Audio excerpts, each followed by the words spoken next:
Le Nicolaïte. La monarchie en laquelle cet homme impérial est imbrigué allait devenir l'infrastructure de cette chrétienté. Ce Nicolaïte mentionné dans Apocalypse 2,6 est de concevoir cette nécessité absolue d'une cléricale hiérarchie établie en palier sur ce christianisme.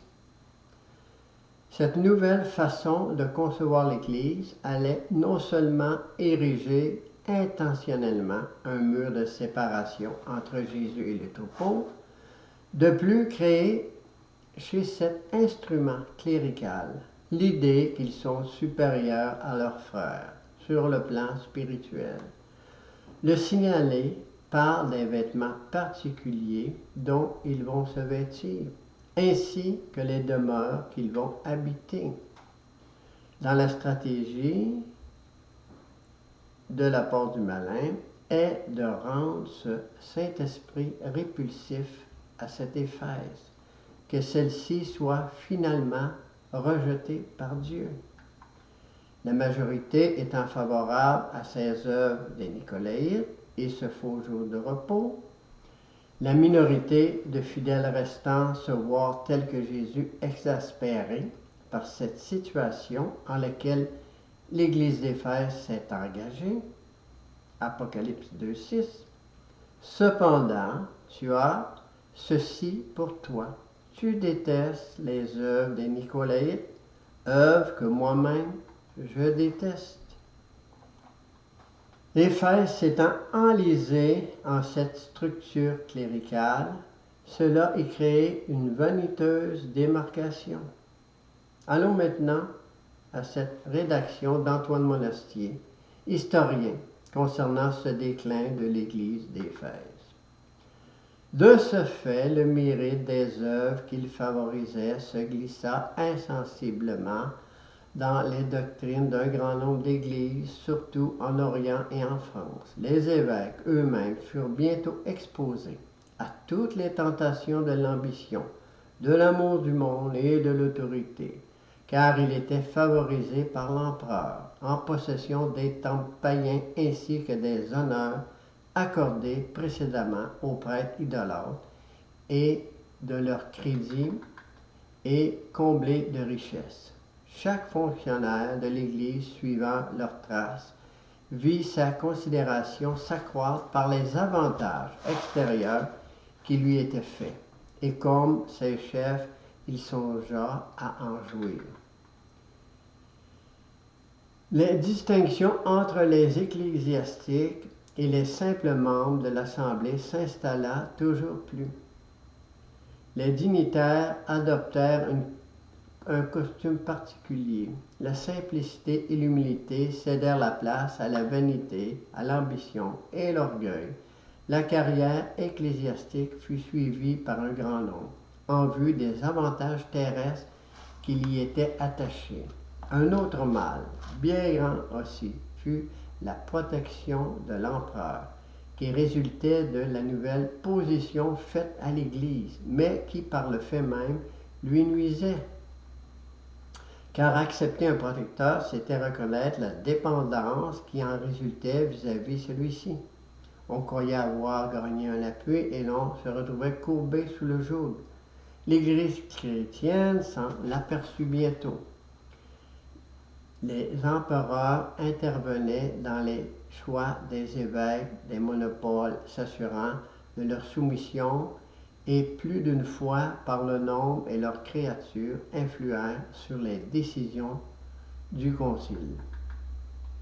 En retour des avantages que les empereurs retiraient de la soumission des évêques de Rome, on les vit soutenir les prétentions de ceux-ci à la prééminence sur tous les autres évêques et leur faciliter la victoire.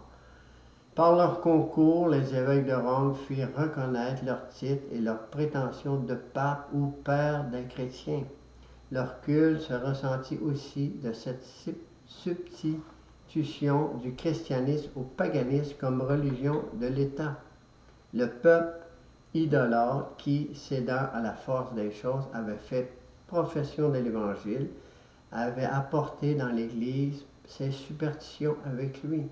On crut devoir lui concéder quelque chose, on orna les temples, on revint à la magnificence et à la pompe des anciens cultes lévitiques et païens, auxquels on emprunta des emblèmes, des images, des statues, des costumes, des autels, des vases sacrés et des cérémonies. Avec les invasions des barbares, ce culte cérémoniel se consolida toujours davantage. On crut que ces peuples ignorants et grossiers, la terreur de civilisation, et aussi nombreux que les arbres des forêts, ne pourraient être adoucis que par la prédication de l'Évangile, que le seul moyen pacifique de leur en imposer et de les émouvoir était l'éclat de ces cérémonies d'un culte pompeux. Fin de la citation. Après avoir subi cette dérape, Éphèse n'étant plus la même, le Seigneur l'interpella. Apocalypse 2,4. Mais j'ai un reproche à te faire. Tu ne m'aimes plus comme au commencement.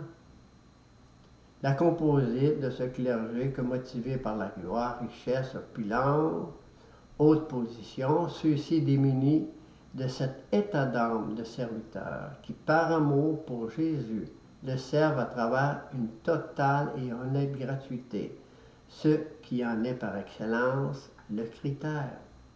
Jean 21, 15 à 17.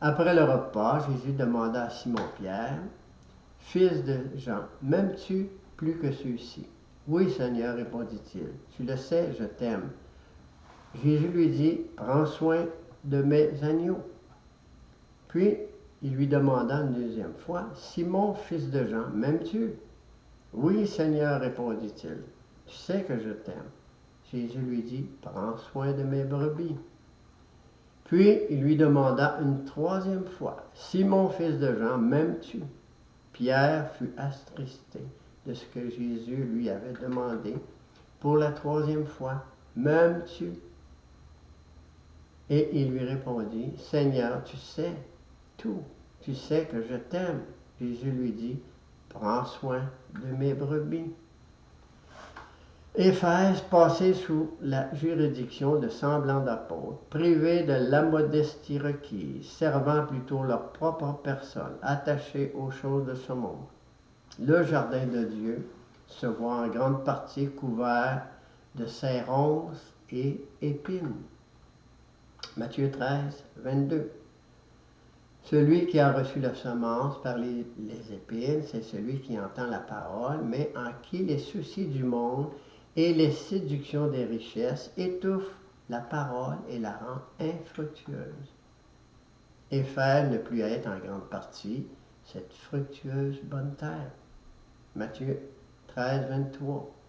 Celui qui a reçu la semence dans la bonne terre est celui qui entend la parole, la comprend et il porte du fruit.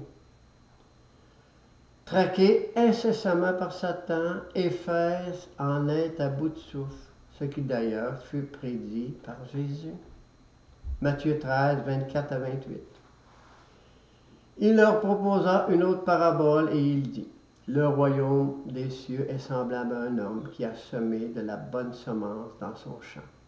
Une nuit, pendant que tout le monde dormait, un ennemi de cet homme vint semer de la mauvaise herbe parmi le blé et s'en alla. Lorsque les plantes poussèrent et que les épis se formèrent, les mauvaises herbes apparurent aussi. Les serviteurs du propriétaire vinrent lui dire, « Maître, tu avais semé de la bonne semence dans tout ton champ. D'où vient cette mauvaise herbe? » Il leur répondit, « C'est un ennemi qui a fait cela. Les vrais, ce sont les fils du malin. » Cette tactique provenant de Satan consistait à s'emparer progressivement de cette Éphèse. Apocalypse 2, 5. Allons, rappelle-toi de quelle hauteur tu es tombé.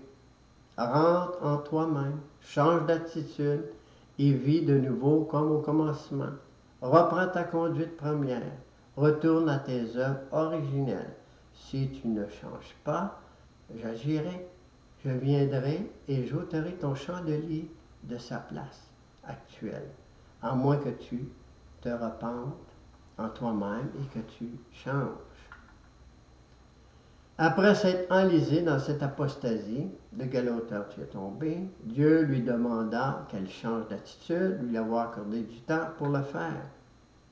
Cette diabolique manœuvre qui déferla sur l'église d'Éphèse, ayant progressivement enveloppé de ténèbres la majorité, le peu qui en restait de véritables serviteurs, ne faisant pas le poids pour être entendus, et donc Éphèse demeurait captive. Dieu lui retirait son esprit, l'a relevé de ses fonctions sacerdotales.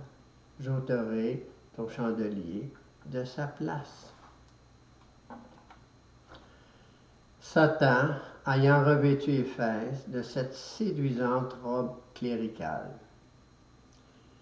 préparait celle-ci en vue d'être donnée pour épouse à cet Rome impérial, enfiler en son doigt cet anneau de mariage, vénération du dimanche, dévotion à Satan Sol Invictus.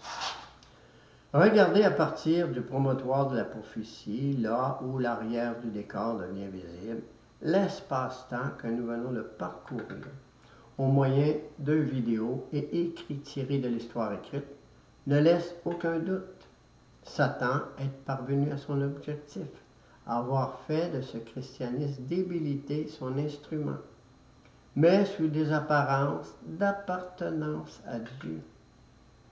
Une apostasie de laquelle jaillira généreuse progéniture de fils du malin. À leur tête se dénommer homme de péché, fils de la perdition, qui usera de tous les moyens pour conserver tel quel ce christianisme débilité, facile d'utilisation. Cette tête dirigeante papiste s'élevait au-dessus des hommes, se proclamant Dieu lui-même. 2 Thessaloniques 2, 3 et 4. Que personne ne vous séduise d'aucune manière, car il faut que l'apostasie soit arrivée auparavant, qu'on ait vu paraître l'homme de péché, le fils de la perdition. L'adversaire qui s'élève au-dessus de tout ce qu'on appelle Dieu ou de ce qu'on adore, jusqu'à s'asseoir dans le temple de Dieu, se proclamant lui-même Dieu. Une grosse entourloupette toujours existante de nos jours, en laquelle est enlisée la presque totalité du christianisme actuel, dont l'objectif est de les inciter à voir clair et réagir.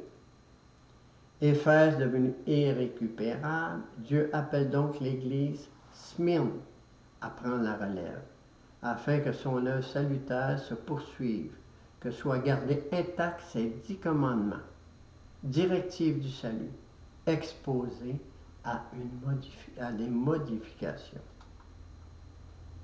À suivre dans la prochaine vidéo.